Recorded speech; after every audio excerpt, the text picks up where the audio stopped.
Ayan po. Tayo ay pampo tayo magdamo. Yan, maglilinis tayo sa ating area para taniman ng mga gulay para meron tayo ay aanihin. Yan.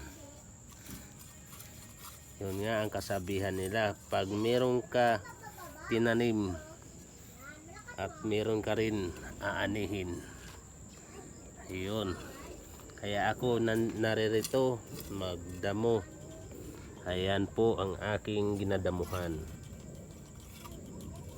Ayan.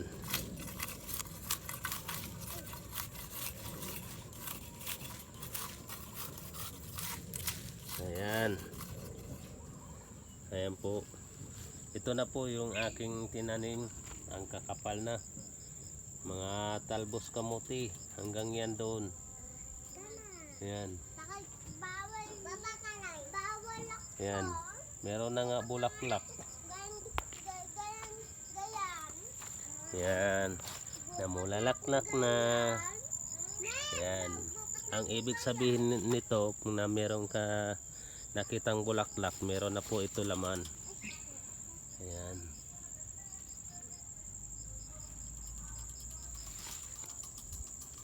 Ayan. Tapos may nyog din ako.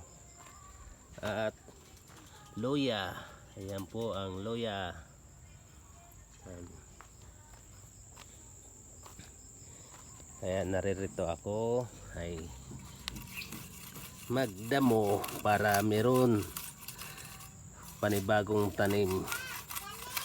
Yan, magdamo tayo para makatanim tayo panibago. Linisan natin para pagtanim natin yung mga itanim na kahit ano, mga gulay, ay dali siya ay lumaki kasi malinis ang area. Ayan.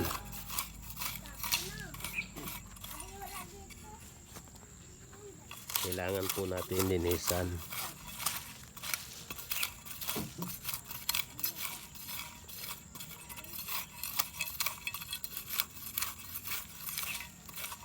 Ganito lang po magdamo.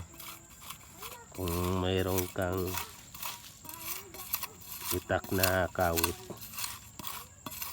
Ayan.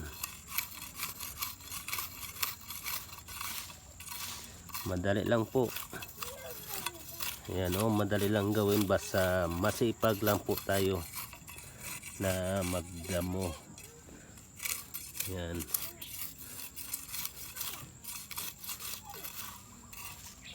Ayan po. Madali lang po to gawin. Lalo pa yung sanay sa bundok. Ayan.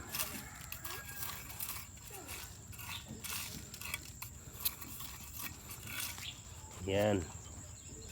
Ang aking nadamuhan. Ayan po ang unang nadamuhan ko. Ayan. Itong kalaykay.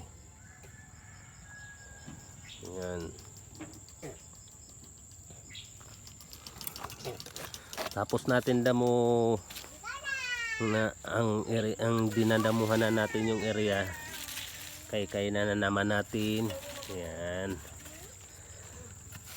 Para matanggal natin. Ayan. Ayan po. Maganda tingnan. Kasi tinanggal po natin yung damo na napupo na damuhan na natin. Tapos ayan.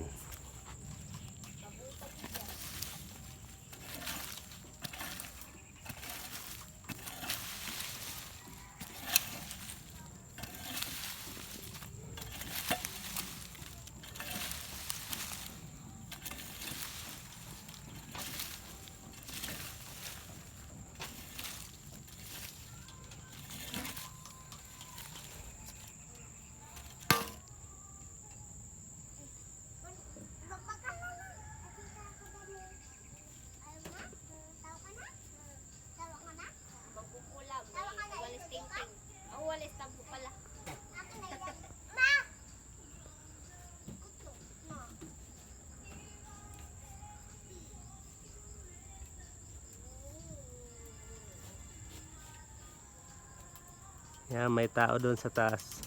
Naglilinis din sa taas eh. Ayan po. Yung dalawang kambal ko, ayan, naglalaro.